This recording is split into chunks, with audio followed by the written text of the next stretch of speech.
Stigmatization around mental health still exists. In the last several years, there's been an uptick in shared treatment experiences, specifically for those who were in treatment as an adolescent over the last 30 years. As a consultant working with young adults only, it's been unsettling to hear about the horrific experiences that some folks have described. As someone trained as a counselor, we were taught to do no harm. I lead with this for each client I work with.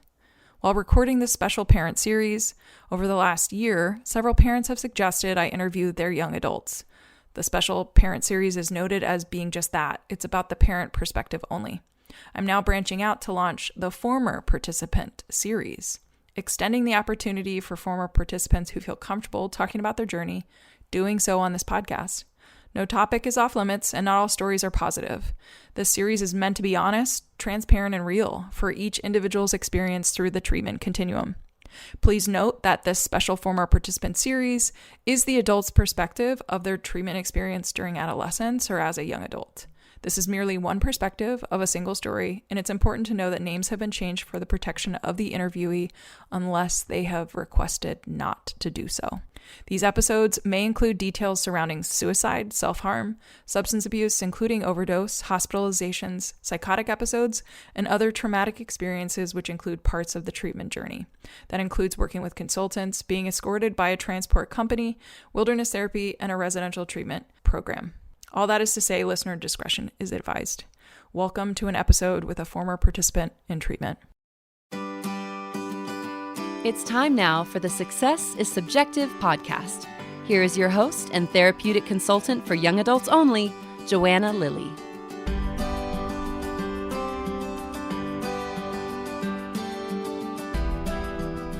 Hi, and welcome to the show. If you're new here, I'm glad to have you. This podcast was formed to collectively build the bank of stories from normal people sharing their not-so-normal paths. Unfortunately, social media paints a narrow picture of what success looks like, so I'm doing my best to spread the news that nonlinear paths are actually the majority.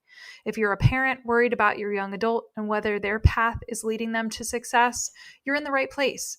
I'm a therapeutic consultant who works with young adults to matchmake the right resources, helping them get back on that path to success. Reach out so I can learn more about your young adult and see if I can help. Today, my guest is Kyle Summers. Kyle is the program director of Lean In Recovery Center in Missoula, Montana. Kyle is a Lean In Recovery alum from 2018 who has spent the last 3 years sharpening his professional and adventure skills while working in wilderness therapy in Utah. Kyle continues to find purpose and connection while adventuring through the great outdoors. He helps the team at Lean In Recovery integrate the therapeutic initiatives into their program through a variety of tools, including but not limited to adventure and the pursuit of life's passions. Kyle likes to climb, rock and ice, backcountry ski, golf, fly fish, canyoneer, backpack, and anything else that this fine land offers up as an adventure, or so he would say. But of course, which is infinite. Kyle is just a great human being, and hopefully that comes through fully during the actual interview itself, like who he is personally and professionally. So without further ado, here is Kyle.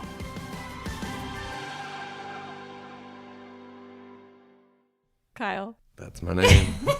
Don't wear it out. I'm so excited. I feel like I had fun because we toured together. We had an experience together at a program, which was pretty cool, like 6 months ago, maybe a little bit longer. But ever since then, I feel like when we're around each other, or if we ever like text each other, it's like good company, good people. So it's a good experience. And I'm just so fucking excited to sit down across a table with you and do this interview. I could ditch the table. It's actually bringing up some like old boardroom like trauma for me back in like corporate Kyle age, you know? Oh. No, I'm kidding. You're like the milk in that bitter coffee.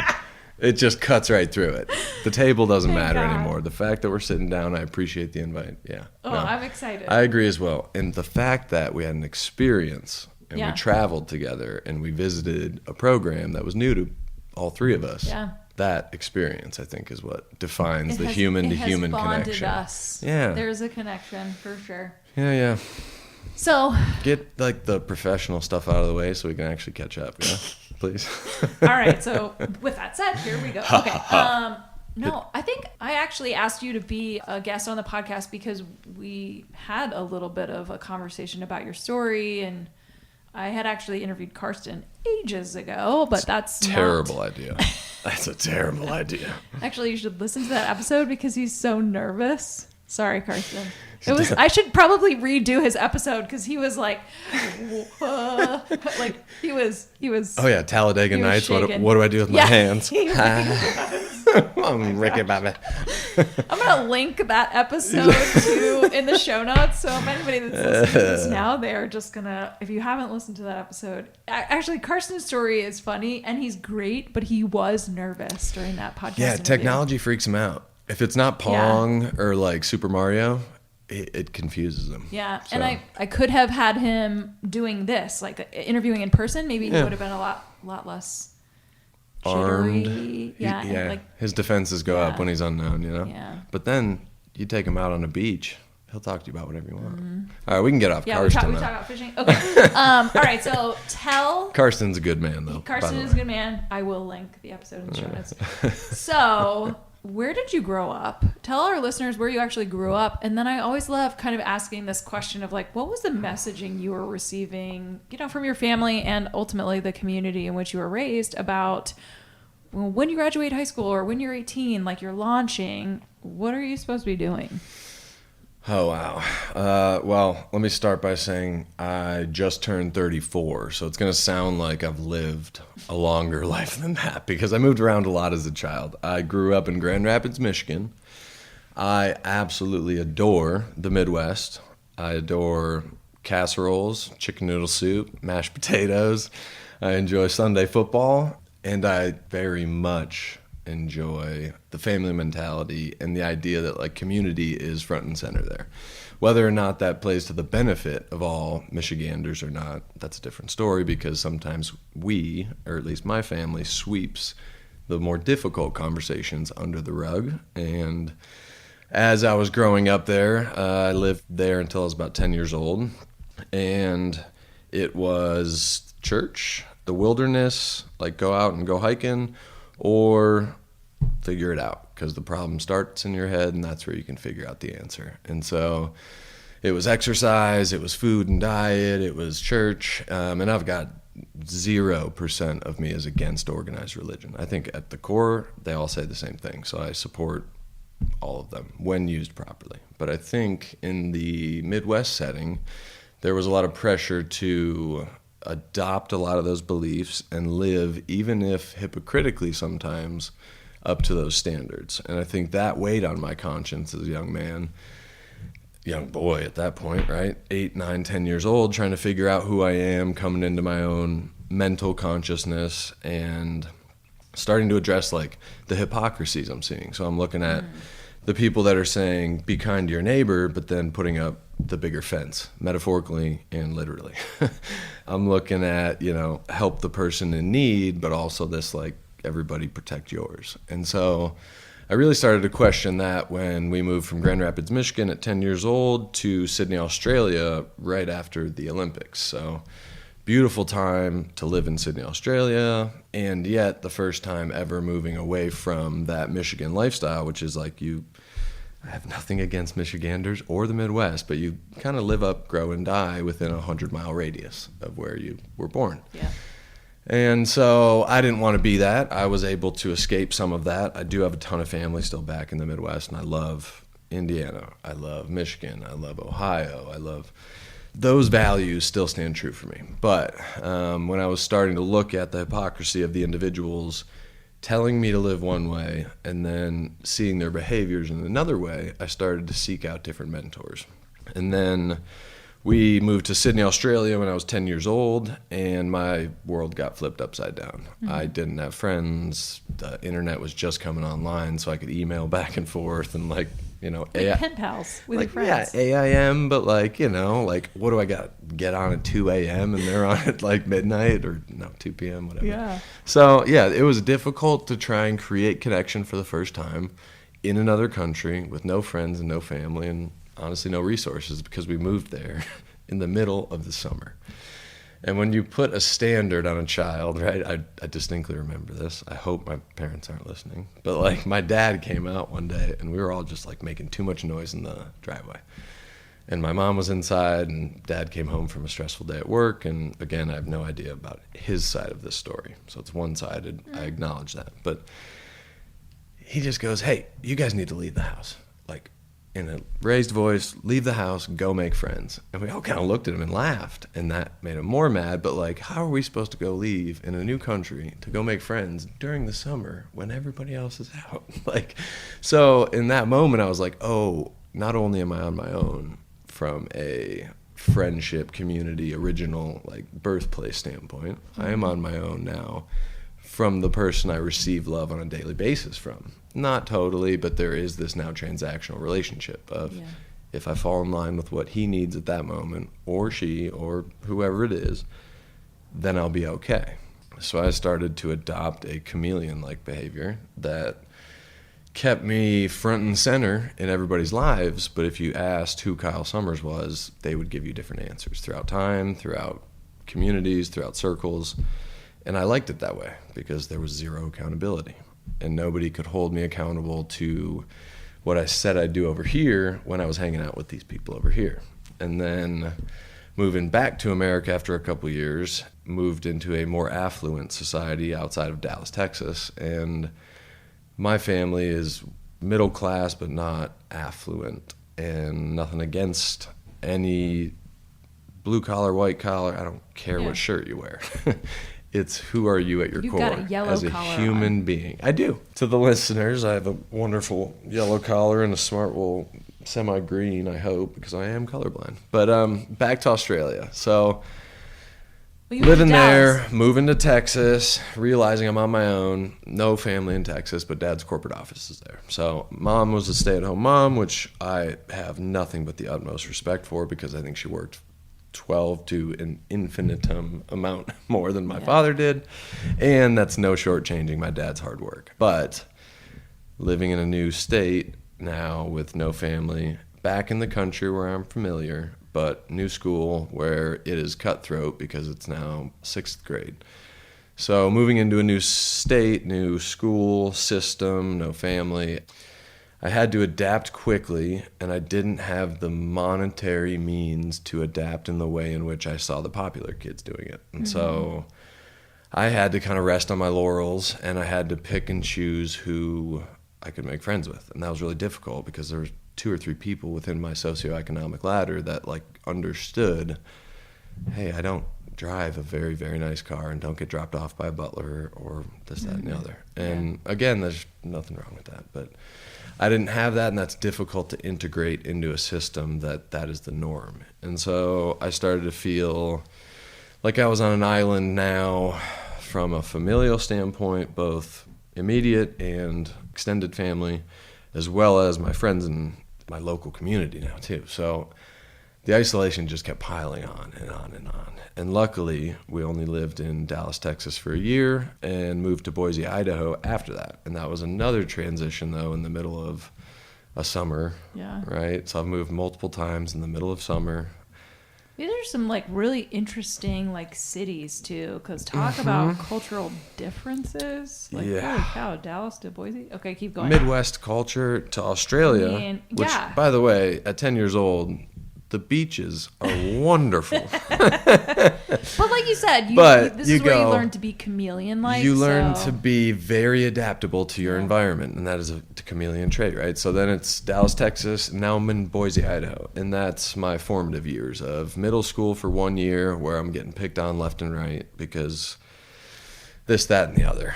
But I learned around 13 that the counterculture people, I'll call them, in the schools, and there's always a handful to 15 of them that don't live within the bounds of the popular things and wear the funny things and smoke the weed and drink the beer and get in trouble, get arrested. They don't care who you are. They just care that you co-sign whatever they're doing and that if you smoke weed, sweet, we can be friends. And so at that age, I was like, wow, this is the easiest way to be a chameleon. I can immediately, no matter where I go now, I can have friends. And don't get too close to those people because you're going to leave or they will leave. So now my levels of insulation are up on an island of one, and I now have a coping mechanism that creates a false sense of friendship and bonding that really insulates me from if I leave, it's like, I don't really care. All we did was smoke pot the whole time. So it almost supplants this apathy. Just doesn't matter, right? Like I'm surviving. I'm on my own, so I need to watch out for somebody that's going to hurt me. Yeah. And that could be familial, and that's not. I was very lucky. I need to say that. I was fortunate. I grew up in a family that both parents are still married. They love each other. I was never abused, and I was never had any of that serious trauma until I got to therapy and realized, like, hey, moving around all the time and not having resources at hand and family is traumatic. That can be traumatic, yeah. So yeah, coping in Boise, there was probably 4 or 5 years there where I grew a large group of friends, female and male, where we do things every weekend, activities, skiing, snowboarding, and it was actually starting to become healthy. And right around 10th grade, I had to move middle of high school away from Boise to Lake Forest, Chicago, northern suburb of Chicago, Illinois. And that, again, was an affluent area, which my father and mother were looking at like, well, we can set our children up as they go through high school. They can make friends, they can network, they can get and rub shoulders with the right people that can set them up for internships and jobs. And it's a very business approach, climb the corporate ladder. And so it was this rat race, again, to fit into a socioeconomic ladder that was far beyond what I was capable of doing. I was the one working at Einstein's Bagels downtown when none of my friends had jobs, making minimum wage, doing anything. Their parents would just help them out, and that's wonderful. My parents said, if you want a phone, go get a job and buy a phone. And I appreciate the lessons they offered me in that. But when you're living that at 16, 17, 18, 19, 20, you just feel like you don't have enough, you're not enough, you don't fit in, they're judging you because you're wearing this, that, and the other. And it causes this, again, chameleon behavior to try and fit in so that people don't ask me questions about who I am, what I'm there for, and what my family or I have to offer theirs, right? Again, the counterculture peaked up. It turned into a coping mechanism. Instead of a way to bond over a bonfire, it turned into, now I can sell this to the people. They might invite me to the party. Now I can be with the guys that and girls that I want to be with. Yeah. And so it became a way of like bonding now. And I ran with that, and it got me in a lot of trouble. And it started to become an issue right out the gate when I realized I could slow my mental processes down by the flip of a switch, depending on what pill I took or what thing I drank or what thing I smoked. Everybody always asks, like, what are you addicted to? It's like, whatever is in your pocket. Like, there isn't a bounds for somebody that, like myself, that just is so uncomfortable in their own skin and is so self-deprecating and has a hard time viewing themselves as a good person after a life they've lived in a chameleon's body and mind with an addiction underlying that just continues to reinforce this, like, you're a piece of shit because of the values I grew up with as a kid, which was very shame-based. And again, nothing wrong with it for the individuals out there. And I'm not trying to rescue, but from my experience, it was like, oh, I am a bad person. My whole life, I need to figure out how to be a good person. I couldn't figure that out. And so Chicago, got into University of Illinois, Urbana-Champaign, did well there, did well academically, so that I could, because my parents' only rule from middle school to college was if you get good grades, that's your only job. You need to get another job if you want to spend money, but like your only job is to get good grades. That will set you up for an internship, for a job, for the corporate ladder, for the house, the 2.5 kids, and the 2 cars. The American dream. And when you retire at 65, you can go to Florida and finally start living. Oh my God. They don't believe that right now. I think I just threw up in my mouth. That's what that generation did in Michigan specifically. And so I saw that and I was like, I refuse to wake up at 65 years old and go, oh fuck, I missed the point of my life. I missed the point of living. I missed actually observing the miracle of this thing. I didn't get to that wisdom for a long time, and I still don't actually hold it, but I can regurgitate it. And so college happened. I skipped my way through. Academics were never the issue. If I was above the 3.55, I was like, my parents can't ask questions, so I can do what I want. And I progressively watched it rolled from a lint monster that's like annoying in the dryer to like Oscar the Grouch in the back of like a New York City dump truck. You know, it was just an aggressive beast within me that wanted to just terrorize and be angry, and I didn't know why. And I kept listening to the people around me, the only ones that I knew, and it was go to college, graduate well, get a good job, work your way up the corporate ladder, make 6 figures plus, you will be happy. And so I started to do that. Out of college, I got a job at a marketing firm in downtown Chicago, and I did experiential marketing, which meant I traveled around the country for 9 months out of the year, sometimes 3, sometimes 6, sometimes 9, depending on the contracts. And I worked for a company out of Chicago, New York, and LA, and I just lived out of hotels. All my expenses were paid for, and I got a $1,500 a week per diem to spend on food, and no accountability outside of my corporate responsibilities. But I was setting up like the IndyCar fan village. I was bringing Bud Light Lime-A-Ritas to gay pride, LGBTQ pride festivals. I was hands-on experiential event marketing at music festivals, and there was no accountability. There was nobody there that I didn't have to report to. There was nobody there that stayed long enough to hold me accountable. And I was able to have the finances to pay off all of my student loans and squirrel away a bunch of money to, on my off months of 3 to 6 months, I just buy a one-way ticket to like Southeast Asia because the Golden Triangle was there, and I wanted to go shoot heroin in the Golden Triangle. And I did that for 4 years, where I worked for 3, 6, 9 months on various large companies doing experiential marketing, and the other 3 months I would load up an Osprey and buy a one-way ticket, South America, Southeast Asia, India, and just see how much trouble I could get in. And the only reason I bought the tickets was because I researched what drugs I could buy over the counter, what ones were there manufactured from a world supply standpoint, and could I just go out with a bang? Because back then, my idols were the wrong people.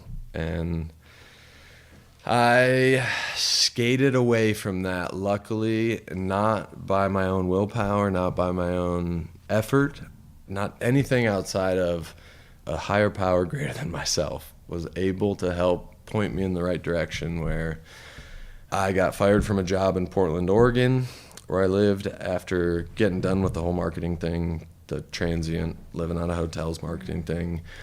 I went to work for a startup out of Portland, Oregon that did experiential marketing, but they were more out of the office. You're creating them, you're building them, it's more stable, right? And so it was like, all right, this is an adult move into the corporate world. I'll finally give it up. And I was absolutely miserable. I was going to the 9 to 5, sitting at the computer desk, feeling the pain between my shoulder blades, going, I'm going to have to do this for the next 50 years. I don't know how to say no to this, because this is all anybody's ever told me is going to make me happy. Yeah. And yet, this is going to drive me insane. I'm going to die. And so my heroin addiction and my other addictions really ramped up, and it became a cry for help without having zero of the skill set necessary to communicate, hey, I'm really unhappy and I need help right now and I don't know what to do next. And this thing that you're suggesting is not the thing. That's what I'm scared of. Yeah.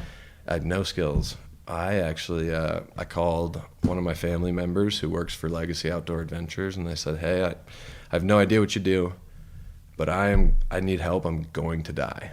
And he said, don't worry about it. Get in your car, drive here.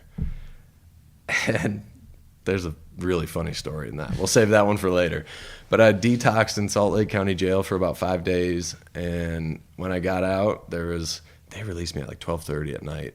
In February, in Salt Lake, 12:30 a.m., the individual helped me get to Wayne County, where I checked into Legacy Outdoor Adventures. That changed my world. It exposed me. Well, one, I needed to be locked up either in an institution, in a jail, or put out in the desert with like-minded people like myself who were able to help me sift through the craziness that had accumulated. And so I'm really grateful, and I'm willing to name drop Legacy Outdoor Adventures left, right, and center, because they did save my life. I think their leadership team is incredible. And I think what they do has a significant impact on still what I do today.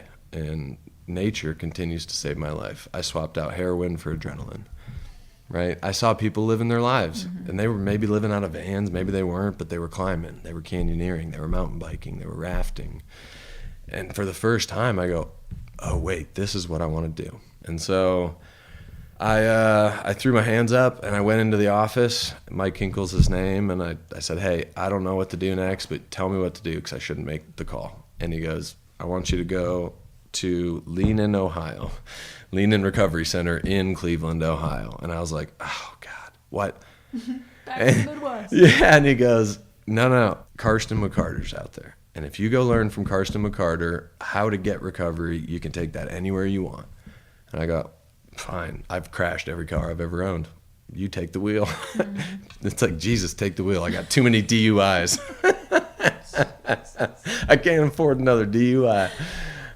So I end up in Cleveland for 8 months, and the whole time keeping in touch with the people at Legacy. And I go, you know what? I want to go back and guide. I want to give back. The only way to keep it is to give it away freely. So I'm going to be a dirtbag for a little while. And when I told my parents, like, I got no plans, I'm just going to go be a guide, they lost their shit. They were like, what's your 1, 3, 5, 10-year plan? Yeah. And I was like, no, I'm going to go be a guide. Yeah. And for the first time, liberated, went down and worked their wonderful schedule and learned a ton of therapeutic skills that, like, to this day serve me, and that to this day I don't think I would have retained as well just reading them or just going to a classroom. Nothing against the higher educations for them, but the real world experience, my kinesthetic learning process is real. So Legacy taught me a ton of what I know today, and they showed me what passion feels like. They showed me how to feel the emotions without letting them overrule me. And they showed me, like, what it means to, like, pursue the thing that I care about, knowing full well, like, I have the wherewithal to make it if I believe in it. And so I ended up going to Lean In Cleveland, where all of these skills were magnified by 10x, and I continued to grow and continued to be challenged. And that long-term care is really what saved me, because I was ready to go back and dilly-dally here and there, but you know, I'll be okay. I can go back to the life I had. And I was kidding myself. I saw that when I was doing it, and I still wanted to do it. I still wanted to be like, no, I'm okay. But I know there's a mushroom chocolate in my freezer, you know? And it's like, okay, now I need to tell my parents they're going to come out to Portland with me. They're going to help me move my stuff out because I learned. Yeah. And getting to Cleveland, Ohio, learning from Karsten for the 8 months I was there changed my life. The AA community changed my life. I am not currently a huge big book thumper. I believe in AA, NA, SA, every single anonymous there is. But it's not the only path, right? And I need that to be said. And AA saved my life. Both can be true at the same time. And I think in conjunction with the right relationship building and in conjunction with the right mentorship, I was able to get my life back on track to the point where I had passion again. I lived a life of value. I had friends and community that knew who I was, slowly but surely. I still have the old patterns die hard, but they knew who I was enough to hold me accountable to the things that I said I would do. And that's really what matters. Yeah, it's been a whirlwind since, because Karsten called and said they're moving Lean In Recovery from Cleveland, Ohio to Missoula, Montana. and they want to incorporate adventure. And I was like, hey. Sign me up. Hey, bud. Guess what I've been learning for the last 3 years? I said, I actually floated the idea. He reminded me of this. I didn't know. When he first told me it, I was like, hey, if you ever need a program director, let me know. And that was where the conversation ended. And like a month later, he was like scratching his head. You know what? Program director would be nice. So he calls me up and he goes, you know what? We'd like to offer you a program director job. And I go, I just promised my buddy I'd live out of his mini short school bus for a month in the Tetons and go skiing with him. Do you mind if I start in February, not January 1st? And you could hear his like sigh of like, dude, this is a startup. We're moving this whole freaking company from Cleveland out to Missoula. We need all hands on deck, and you want to go ski for a month. And yet he heard the passion. He heard the love. He heard the intention in my voice. Like, all right, Kyle. And he supported it. And he goes, yep, I'll see you February 1st. Go have fun. And then the rest is history. Huzzah! Okay, so... Been in Missoula ever since. And Lean In is not a startup anymore. Very rooted, still building, still intentional, still values driven. And Missoula is a cool place to be.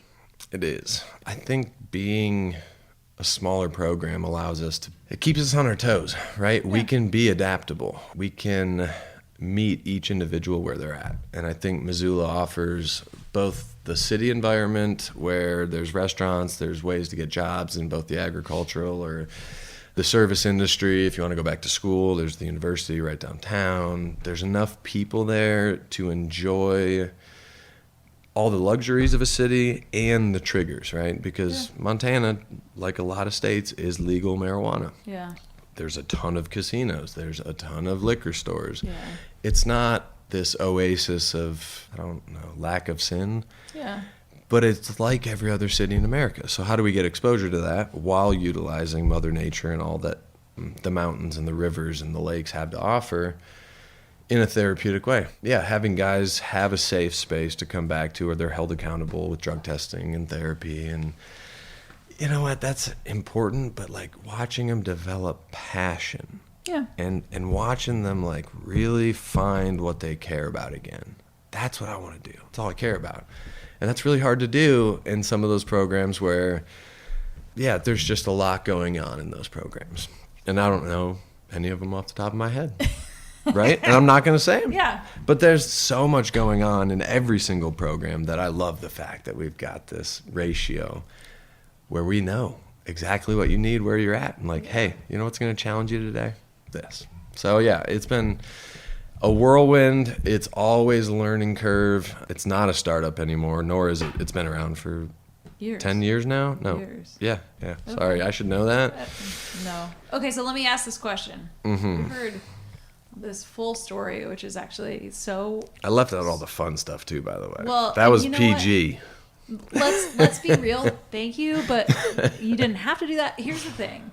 You have shared some of the experience. Yeah, that was the elevator pitch of Kyle Summers. This is the behind, or like maybe this is the in front of the curtain story, right? There's a lot behind the curtain, and so I think that that's more of a like invitation to connect with you off of like outside of this podcast, right? This is literally a snapshot of who you are. So for anybody that's actually listening to this, if you are remotely curious about some of those behind the scenes stories, or just more importantly, if you're just interested in connecting with Kyle, maybe you're curious about adventure, maybe you're curious about Missoula, maybe you're curious about, how to make that transition from like a real more quote unquote marketing, business oriented, professional work world, and how you can come full circle to actually living a more fulfilling life with a lot less of that, what people are often working towards, whether or not they realize it or not. So all I'm saying is... What they're told to strive for. Exactly, right? What they have been raised to believe that's the path that they need to take. So reach out to Kyle. After this, we'll make sure we have contact information in the show notes, not just for Kyle specifically, but also for Lean In. Dang it. Yeah. No, I'm kidding. Oh. Thank you. Wait, don't reach out to Kyle. Hey, please don't call, don't text. You can send a pamphlet. No, I'm kidding. Oh I'm so kidding. Thank you for the shout out, Joanna, for that. Letter.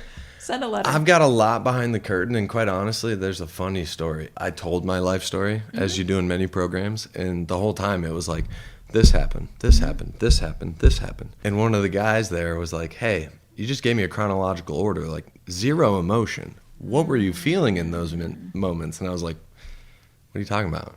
Like, what were you feeling? And I was like, can't remember. Yeah. Like, you talk about insight and you talk about real life experience. I was an empty, wet paper bag, crackhead smoking, heroin shooting, pill popping junkie that loved anything that was in your pocket. And I wanted more.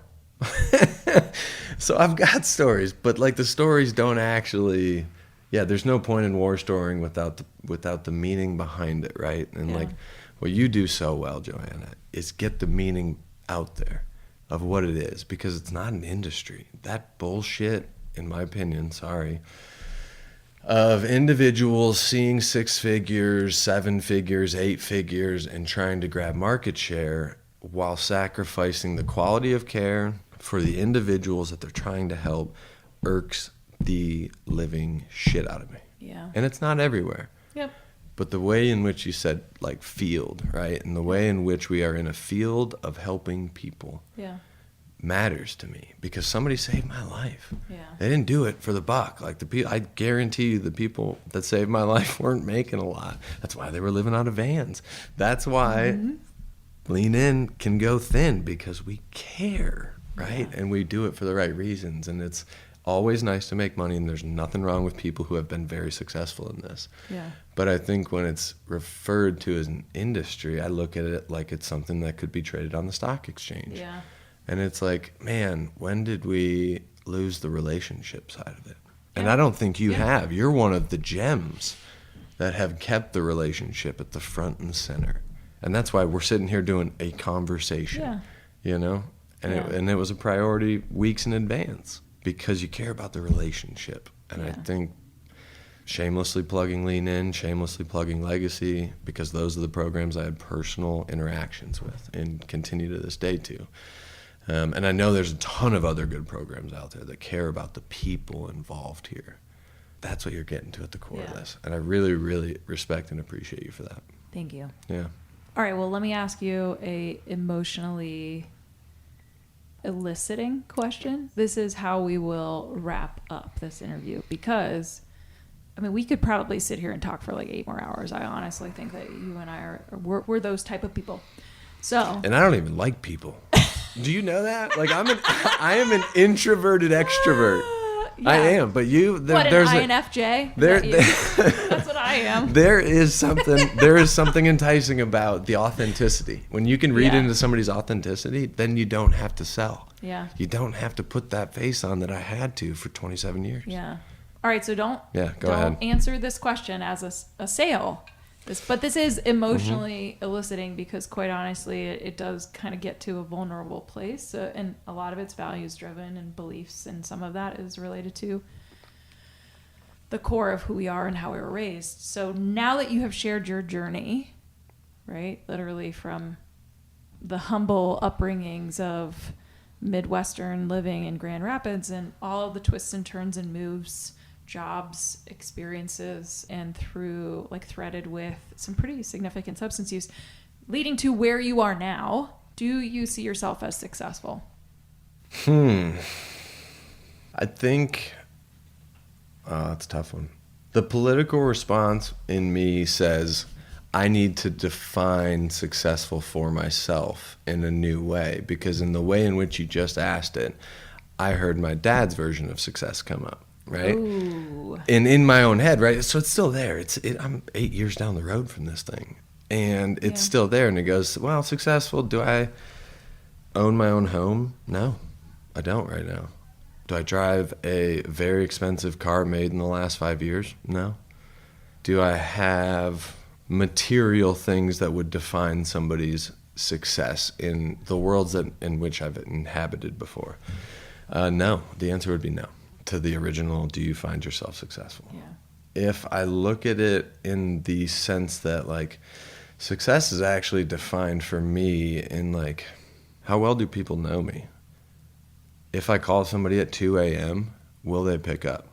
Not because they're scared I'm going to die, which was my mom's fear for a decade, but because like they think Kyle doesn't call at 2 a.m. anymore. Something must be wrong. I need to help him. Like, do I have activities and sports in my life that bring me great joy that I do on a regular basis? Answer to that is absolutely yes. Do I live in a space or a city in which I see myself living long term? Absolutely. Do I see myself doing work that is fulfilling? Yes, absolutely. Do I make enough money to live in this world in the way in which I want to? Yes, absolutely. So in the grand scheme of things, like societally defined success, I don't know that I would put myself in that category because I'm pretty self-deprecating and I don't see myself as a good person still. I see myself as the empty, wet paper bag that couldn't hold a seashell for anything. But when I break it down and ask myself, am I success? It's like, yeah, actually, I got married 2.5 months ago and I've been successfully married since, right? And like, I have a job in which I love what I do. I show up, I get to think on my toes, I get to learn new things on a daily basis about myself and about the world around me. I work with incredible people like yourself, like Karsten McCarter, like Jake Chaffouni, our clinical director, who he's actually been with me for about 5-6 years now. He worked at Legacy as well, and sorry Derek and Hinkle. I saw the power of Jake Chaffouni, and so yeah, he's been teaching me a ton, right? These individuals all still from Legacy. I saw Derek Daly at the conference and like still teaching me things. I get to live in a world where I don't have to hide myself from that world. I get to live in a world that accepts me for who I am. I love the woman I'm married to. She puts up with all of my craziness. And I'm doing things on a regular basis that I'm passionate about, that keep me on the straight and narrow, that actually make me sick thinking about the idea of doing heroin or any other drug again. And it's like 100 out of 10. Yeah, I'm successful in those regards. Yeah, I think I am. But like, I think we all have to look at how we define success, especially in modern era of this shell game of like, look at how happy I am because of the things I have on this Instagram or this TikTok or this story here. And I think people equate themselves often to these popular culture icons, which can be very beneficial to aspire to very successful people. But at the same time, it can paint an inaccurate picture of what success and what it means to get there and what it means to actually feel success. Not project success, but to feel and embody what success is for yourself. And I think in recovery, I got to define success for myself. Yeah. It's actually really hard for me to say. Yeah. That like, I do think I am, Yeah. Like I am a success in that way, right? I can't even like say I'm successful. Like, yeah, I think in the ways in which I just said it, I am successful, but like in that way, like no, still. So like I have a self-deprecation to me that's like, yeah, no, there's always more. Yeah. There's always more I can do. I can always learn more. I can always help more. So it's like there is no limit in which I will be like, I have reached it, you know?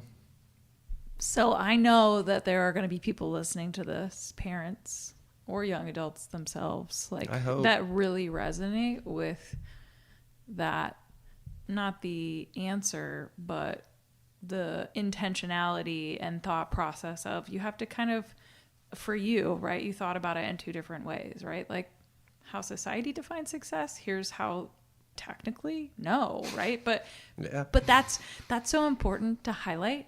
You have to distinguish yourself. Exactly, because that's what matters. And I'm just like, I'm forever grateful that you were willing to be a podcast guest, to take some time, sit down with me, have this conversation. I mean, like I said, I know we could probably sit here and talk forever. Into infinity. Right. And it would be my joy. I mean, actually, and I it would say be mine that too. to about less than a handful of people in my entire life. I mean, if I didn't have to go to the bathroom right now, I would probably say, like, let's just keep talking. Hey, way to stay hydrated. That's the first rule, right? Don't do heroin and stay hydrated. I am for sure hydrated right now. You're an incredible human. Thank you for having me. Thank you for just like having a human-to-human conversation. Because this is the essence in which I think we're both talking about. How can we connect? How can we help each other? And then, be better people. Thanks, Kyle. No, thank you. That's it for this week's Success is Subjective episode. We want to thank our guest for joining Joanna on the show this week and for being willing to share your journey. This podcast would not exist if it weren't for people such as yourself. Stay tuned for our next episode, where you can bet it'll be another amazing human sharing their personal story with the world. Make sure you check out the show notes, where you will find contact information, website details, and all social media for our guest. If you're interested in being a guest on the podcast, you can email joanna@lilyconsulting.com. Be sure to check out the lilyconsulting.com website for additional resources outside of podcasting. Now, if you're listening to the show on Apple Podcasts, please subscribe. And while you're at it, feel free to leave a review. You can also download to listen to the Success is Subjective podcast on other popular podcast apps, such as Audible, Google Podcasts, iHeartRadio, Spotify, Stitcher, and TuneIn Radio. Thanks again for listening in, and remember, there is no single path through life. Success is what you make it.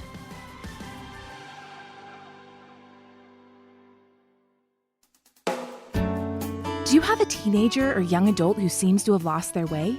Maybe they need help navigating adolescence, adulthood, and decisions surrounding higher education. Or maybe they have become withdrawn, their grades are slipping, or they are flat out living a reckless lifestyle, and you're concerned about their health and well-being. If this describes what your teen or young adult is facing, a therapeutic consultant may be able to help. Mental health, addiction recovery, and higher education can all be equally expensive. While information is everywhere, how do you know what option is the best one for your family? Some parents have the time to research and navigate this on their own. Some don't. If the latter applies to you, enter therapeutic consultants. Therapeutic consultants, like Joanna, listen to your family's specific needs and advocate on behalf of your loved one. TCs will research therapeutic resources, recommend treatment programs, and assist during adulthood transitions. Not being affiliated with any program, their support is completely objective and catered toward the best interest of each unique family. To find a qualified therapeutic consultant to work with, check out TCA, also known as the Therapeutic Consulting Association. Their website is therapeuticconsulting.org, all one word. Again, that's therapeuticconsulting.org. Then click the Find a Pro tab up at the top.